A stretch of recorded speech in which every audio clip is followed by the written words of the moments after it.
Jæja, til hamingju Diddi. Þakka þér fyrir. Nú þetta í 9. sinn. Já, þetta er eins og í lygasögu í raun og veru. Maður er svona á botnaða trúsu sjálfur í raun og veru. Varstu öruggur með þetta, eða? Sko, ég leið voðalega vel á hestinum og hann er búinn að vera fikna góður í ár, finnst mér. Og maður er aldrei öruggur fyrir mér. Þegar maður fer í svona kepp, þú veist, það er alveg sama þó þið líði vel, maður veit aldrei hvernig hinnir eru sem maður er að keppa á móti. Það voru þarna náttúrulega oddinn af þessum hestum eru stóðhestar, ef það er ekki bara megnið allt saman fyrir utan eina hrissu. Já. Þannig að það er ekkert grín að vera að mæta stóðhestum í keppni því að samanburðurinn er frekar óhagstæður.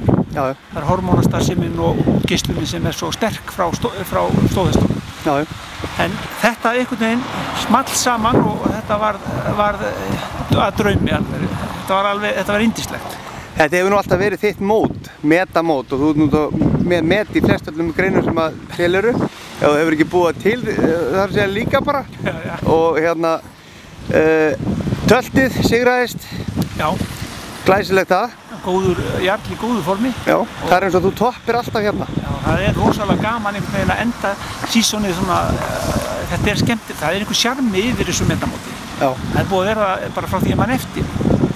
Skeiði hefur nú alltaf legið líka í fyrsta seti hérna, en það kom einn ellilífistegi og sigraði þig. Hann bað mig um það fyrir sprettinn að hann fengi að vera á undan í tilefni því að hann var að fara að draga sér hlé. Nei, ég segi bara svona, hann var flottur hann Elli-vinur minn. Hann var sko vel að þessu kominn.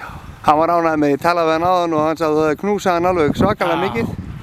Hann gat ekki farið á betri stað, fyrsta maður og annar náði ekki sjálfur. Því að hann var flott. Hvað er svona framhaldið? Landsmót á næsta ári, ætlar að taka stakk aftur? Sko, stakkur er í raun og veru, þó hann sé orðið 17, verið þá 18 metra, hann er ekkert, finnst hann að vera farin að dala? Ég get nú ekki sagt að hann fara að dala mikið, en hann er kannski, maður sér að það vantar aðeins villingin í hann. Kári Stefáns er að fara úr honum. Hann fer aldrei úr honum. Er það ekki? Nei, þú ítir að taka bara á honum, sko, þá er hann alveg, ég var bara voða ánægður að hafa hann svona í þetta góðu jafnvægi þarna svona, hann var ekki svona oftjúnaður, sko. Já. En hann náttúrulega, þetta er náttúrulega vilja hestur og óbúrslega vilja hestur. Já. En það er aldrei að vita að þú komið hann á næsta ári á landsmót. Aldrei að vita og ef hann verður við bestu heilsu og í topp formi þá geta hann alveg litið dagsins ljós á næsta ári, akkur ekki. Ertu með einhvern annan auka kannski? Það er alltaf eitthvað í smiðunni en manni finnst þegar maður er með svona höfðingja, svona stórbrotin hest, þetta er svona einhver stórbrotinasti hestur sem maður hefur kynnst á lífsleiðinni. Að meðan er rúm fyrir svona hest og hann er að skora og er að ná árangri, á hverju á að hætta? Nákvæmlega. Ég meina er það að því hann er gamall eða hann heldur sínu striki og er í fullu formi og er sér til sóma sér á sínum eigandum, þá náttúrulega er engin ástæða til þess að hætta. Nei. Ég sé ekki á að þá verða reiðhestur bara og dunda, hann hefur gaman að þessu sjálfur. Já. Þetta er bara eins og þú, ef þú hættir að taka þátt í keppni og leggja eitthvað undir, það er ekkert gaman, maður þarf að vera aðeins svona, eitthvað í einhverju svona. Heyrðu, ég sé til hamingju og þú mætir sprækur á landsmóta með stakk greinilega.